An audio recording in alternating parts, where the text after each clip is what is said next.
Hello there, Kevin here with another episode of the Feel Good English podcast. The only podcast that's here to help you become a badass English speaker naturally by also making you a badass person. Teaching you life-changing English lessons. I'm going to talk about a concept today, a pretty complicated one. A concept that'll stretch your mind, make you think, possibly make your mind stronger.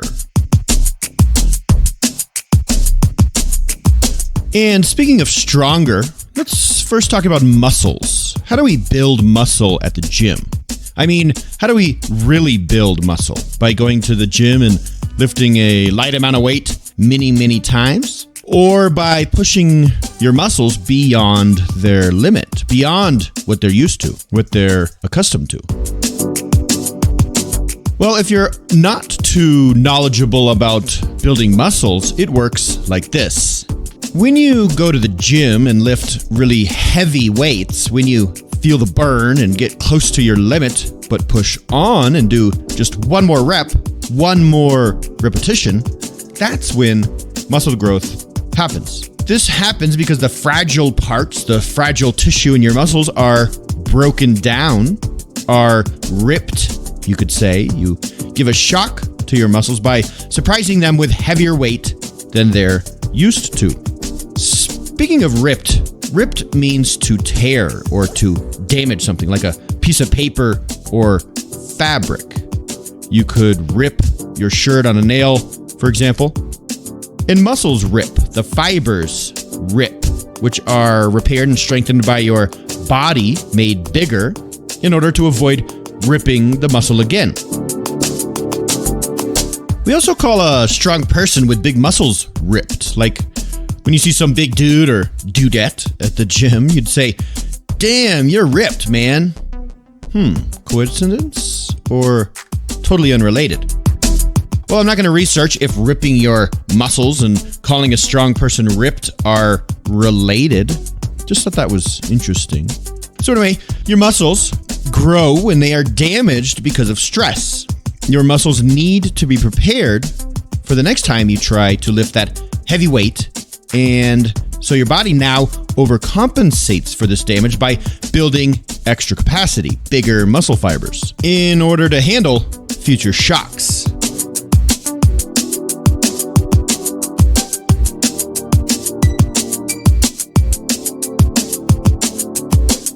Overnight, as you sleep and recover, your muscles are rebuilt and they're now a little stronger than before.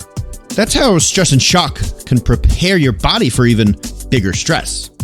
And it's the building of this extra capacity to avoid future shock that I'm going to talk about today. Don't worry, we're not talking about muscles and bodybuilding today in today's lesson, just to give you an example. What we are going to think about is how shock, stress, and volatility make things stronger, more resilient.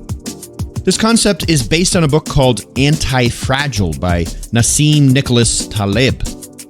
This book reveals how some systems thrive from shock, volatility, and uncertainty, and when things allow for breakage, like muscles, it's actually a good thing. Strong systems need to be able to break, as opposed to the idea that we should be able to always avoid shock, stress, breakage.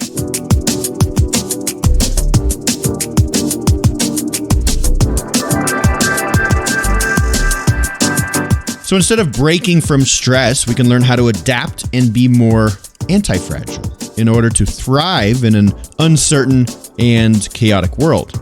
We'll talk more about anti-fragility in just a sec.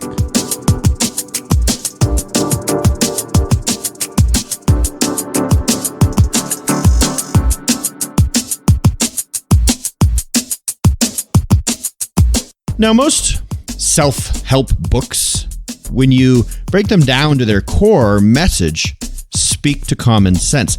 They have a core message that is pretty easy to understand. A great example is the last episode I published on the book Start With Why. You'll at first be surprised at the message, but once you get the core ideal, you'll say, of course, this idea makes perfect sense. This book, Anti-Fragile, isn't like that. The idea alone is hard to wrap your head around, and it really takes a while to sink in. But I am going to help you understand the core idea here to help you apply it to your life, become stronger, and learn some new English, of course. Quick question. Do you like this podcast? Well, I got more feel-good stuff for you. Get a weekly dose of inspiration, motivation, innovation, education, and a bunch of other shun words by signing up to my free email list. Connect with me and thousands of English learners around the world by signing up to my newsletter on my website, feelgoodenglish.com. Once you're on my website, look for the bear. The bear is there to show you the way to English freedom. Oh, yeah. Sorry, that was obnoxious. Now, let's get into today's episode. It's a deep one. Are you ready?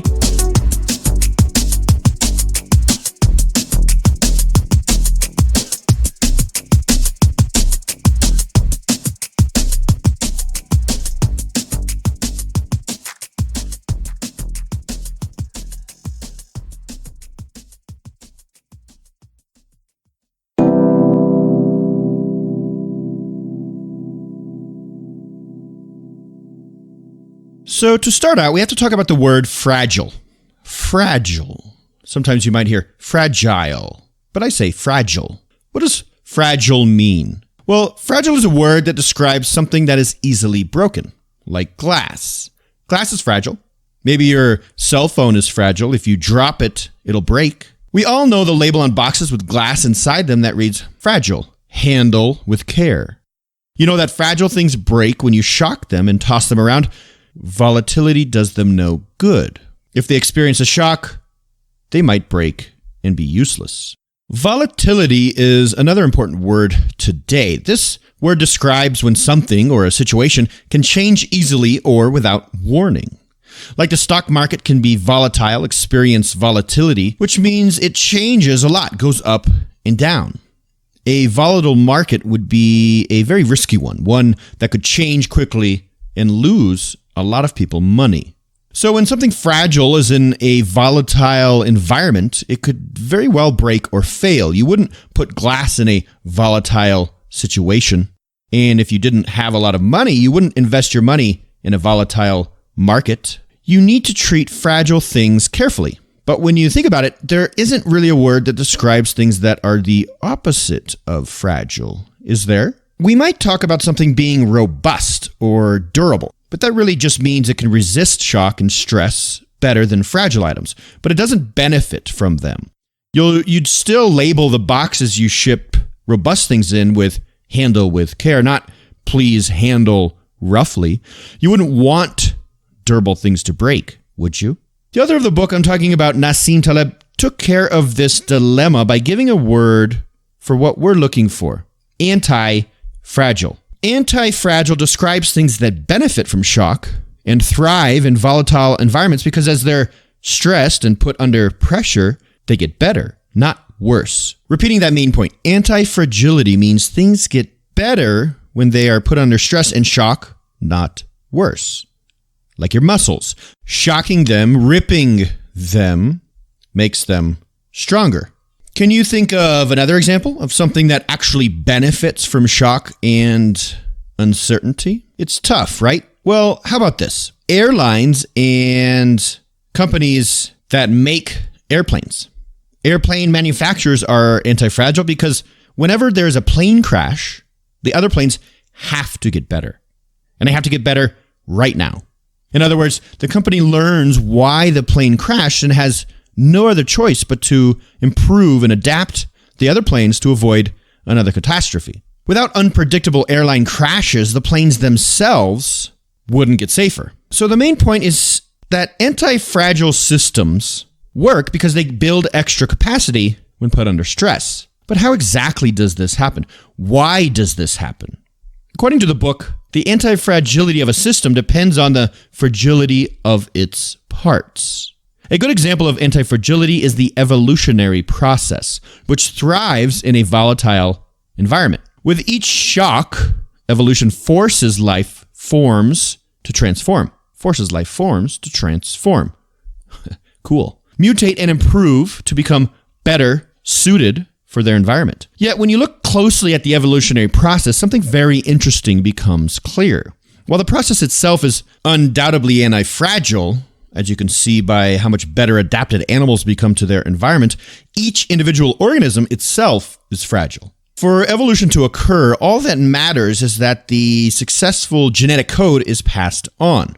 The individuals themselves are unimportant and die in the process. That's pretty sad, but it's just Mother Nature at work, and we can't mess with Mother Nature.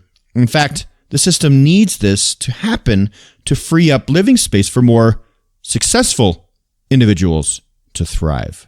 Too complicated? Am I losing you? To clarify, the evolutionary process demonstrates a key trait of anti-fragility.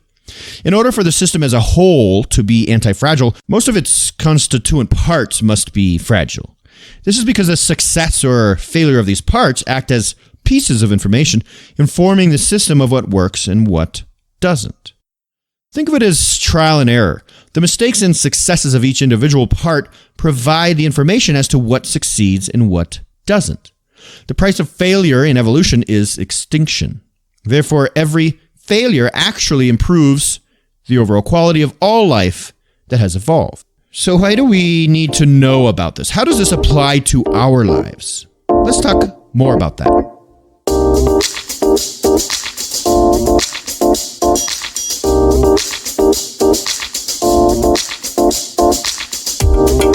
To see how this applies to your life, how can it be beneficial? Let's talk about the three different types again here: fragile, robust, and anti-fragile. You're fragile if you avoid disorder and disruption for fear of the mess they might make of your life. You think you are staying safe, but really you are making yourself vulnerable to the shock that will tear everything apart. Are you being fragile in an area of your life, keeping things really safe, avoiding disorder, but also not realizing that maybe you are becoming more and more vulnerable to a catastrophe? That's the risk in being fragile. Too safe, you could say. And what about robust? You are robust if you can stand up to shocks without flinching and without changing who you are. You're tough, unshaken. Nothing phases you. But are you improving? Are you learning from mistakes? Or are you missing the lessons that could be learned from those mistakes? Arrogance might apply here. The danger of a big ego. Lastly, you are being anti-fragile if shocks and disruptions make you stronger and more creative, better able to adapt to each new challenge you face. You welcome unexpected events, and volatility in general is something you use to grow. The other thinks that society today is facing a critical problem that needs to be explored. It's a problem with modern thinking in which society tries to make everything as smooth and tranquil as possible. As human knowledge grows, we become more arrogant about what we can and should control. We view volatility as something we can't predict, so we try to control it. We try to control everything that might happen to us. We want to be comfortable 100% of the time. Unfortunately, we don't know as much as we think we do, so instead of making systems better, we make them worse. Without knowing it, we rob systems of the volatility vital for anti-fragility. Removing volatility and therefore anti-fragility from a system has one particularly explosive effect. Without volatility, problems are not as apparent, so they lie dormant, growing more severe until they reach massive proportions. To highlight this phenomenon, consider the example of a forest. A forest will always be at risk of fire, yet the danger of a large, devastating fire is often decreased by a series of smaller fires, forest fires, which purge the forest of its most flammable materials while leaving most of the trees intact. Volatility, like the small fires, helps prevent the larger event. But if we naively tried to eliminate all forest fires, eventually there would be a devastating fire, destroying everything. In order to make yourself anti-fragile, you have to accept uncertainty rather than avoid or eliminate it. And here's how to be more anti-fragile.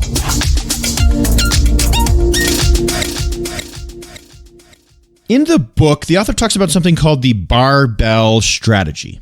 A barbell is what you see at the gym. It's a long metal bar where discs of varying weights are attached at each end, used for weightlifting. Like when you're lifting a bar with weights on both sides of it for arm or chest exercises. That's a barbell. And much like a barbell having weights on both ends but nothing in the middle, you must prepare for extremes, both negative and positive, and ignore the middle path. The first thing you must do is concentrate on the negative element on your barbell, one side of your barbell. Minimize your exposure to potentially disastrous risks.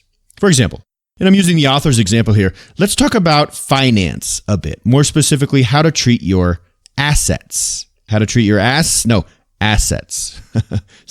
Sorry. Assets, first off, are properties owned by a person or company that have value after debts. So it's the valuable things you own, like your house, money, business, etc. Now, treating your assets with anti-fragility would look like this. If you ensure that 90% of your assets are secure against unexpected market collapse, you know that you are safe against such shocks. And this money might not be making a huge profit, but at least it's safe. You have 90% of your assets in a very secure place. Secure from total disaster. Savings accounts, cash, a couple examples of low-risk assets. And once most of your assets are secure, you can concentrate on the other end of your barbell. With the other 10% of your assets, you can take small risks in highly volatile and unpredictable areas that you can profit from. This way, you could possibly make huge gains if things go well, while having limited exposure to negative consequences. Compare this to someone who puts 100% of their assets in an area of medium risk.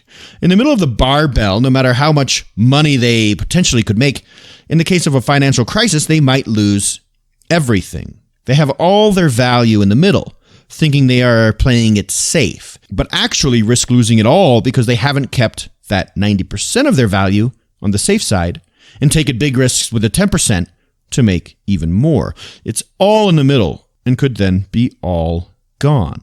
So to become anti-fragile, manage your risks so you can benefit from unpredictable events.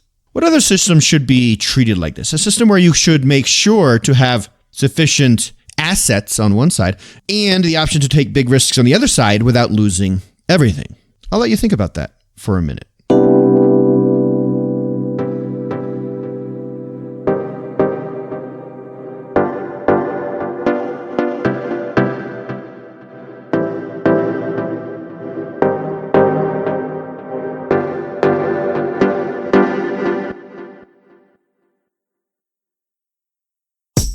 So what we were talking about seems pretty big, right? Evolution, forest fires, finance, airplane crashes.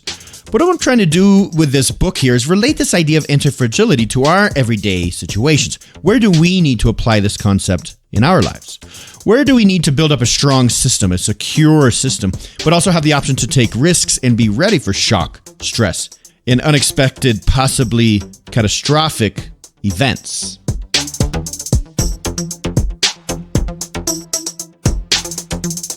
Where do we need to build up a strong system, a secure system, but also have the option to take risks? Here are a few areas in life I came up with.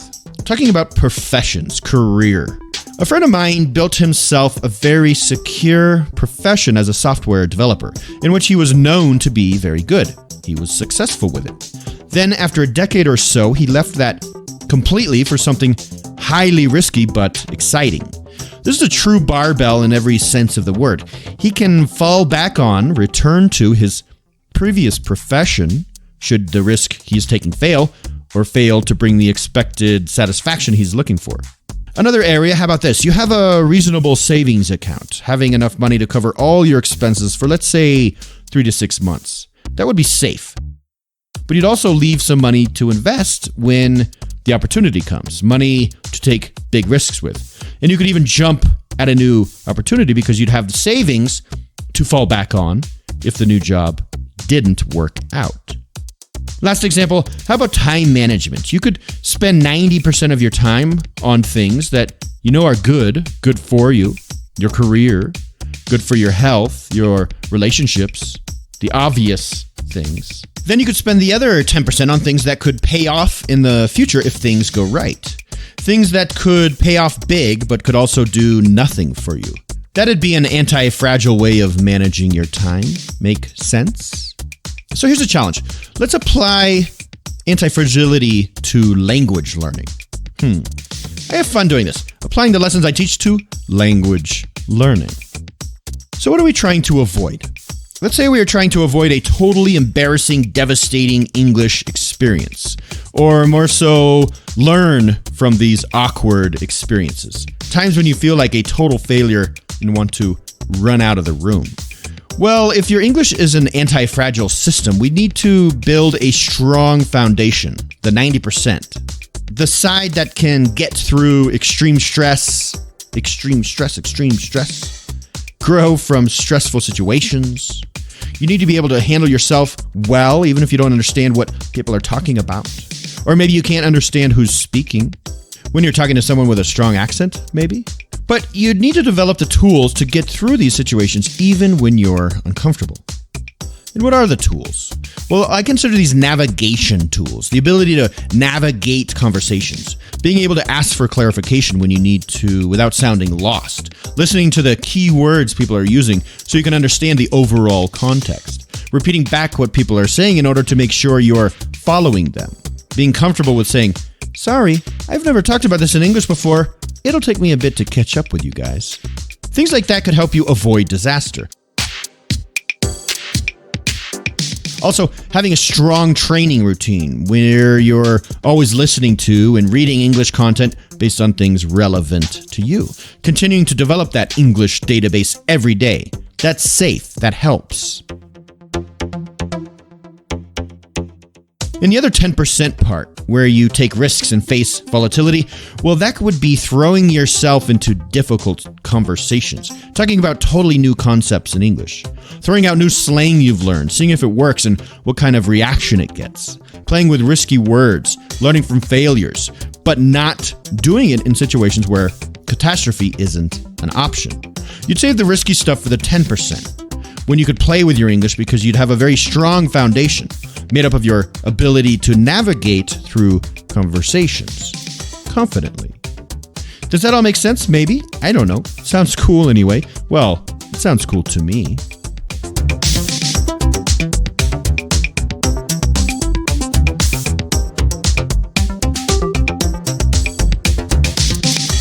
So I'll sum it up like this. The oversimplified explanation. Be brave. Take risks. That's what brings growth and progress.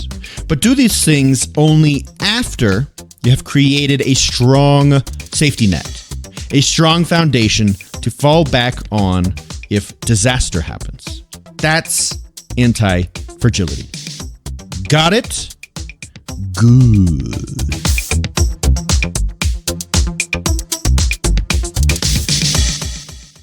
Thanks for listening to today's confusing lesson. Well, I hope it wasn't too confusing. I tried to make it clear. I really like finding books on totally foreign concepts I haven't heard of before, and Anti-Fragility is definitely one of those books. Another question for you.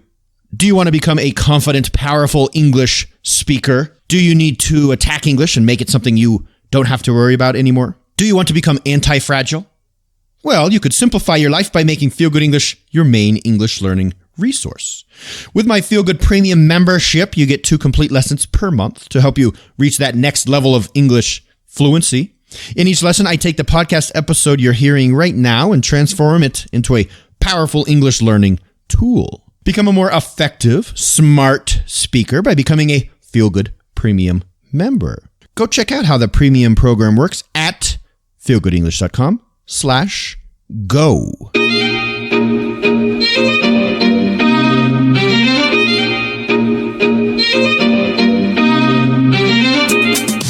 And that will do it for today.